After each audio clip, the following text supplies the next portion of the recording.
জানেন, মানুষ আসলে কখন বদলে যায়? যখন তার অভাবের কথা বলার মতো কেউ থাকে না। মাসের ৭ তারিখ, আজিম সাহেবের পকেটে এখন অবশিষ্ট মাত্র কয়েকটা খুচরো টাকা। অথচ বেতন পেয়েছিলেন মাত্র ৩ দিন আগে। বাড়ি ভাড়া, গত মাসের মুদি দোকানের বাকি আর সন্তানের স্কুলের বেতন মেটাতেই যেন এক জাদুকরী শক্তিতে ভ্যানিশ হয়ে গেল মাসের সবকটা নোট।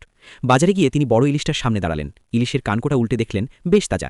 তার স্ত্রীর খুব পছন্দ। পকেটে হাত দিয়ে আঙুল দিয়ে নোটগুলো গুনলেন তিনি। তারপর একটা দীর্ঘশ্বাস চেপে বিক্রেতাকে বললেন, না ভাই, আজ থাক, বাসায় মেহমান আসার কথা আছে, অন্যদিন নেব। আসলে বাসায় কোনো মেহমান নেই, আছে শুধু পকেটের সীমাবদ্ধতা আর এক বুক দীর্ঘশ্বাস। বাসায় ফেরার পথে জুতোটা আবার জানান দিল তার জীর্ণদশা।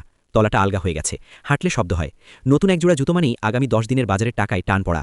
তিনি রাস্তার ধারের মুচিটার কাছে বসলেন, বললেন, মামা, এমনভাবে সেলাই আর পালিশ করে দাও যেন অন্তত আরও ৬ মাস চলে যায়। মুচি হাসল। এই হাসিটা আজিম সাহেব চেনেন। এই শহরে তার মতো হাজারো ভদ্রলোক এই জোড়াতালি দেওয়া জুতো পালিশ করেই সম্মানের সাথে মাথা উঁচু করে হেঁটে বেড়ান।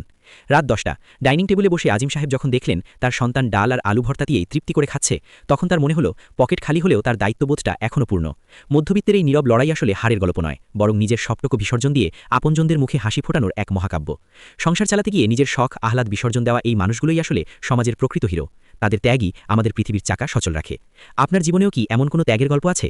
কমেন্টে আমাদের জানান। আর এই ধরনের জীবনমুখী গল্পের জন্য চ্যানেলটি সাবস্ক্রাইব করে সাথে থাকুন।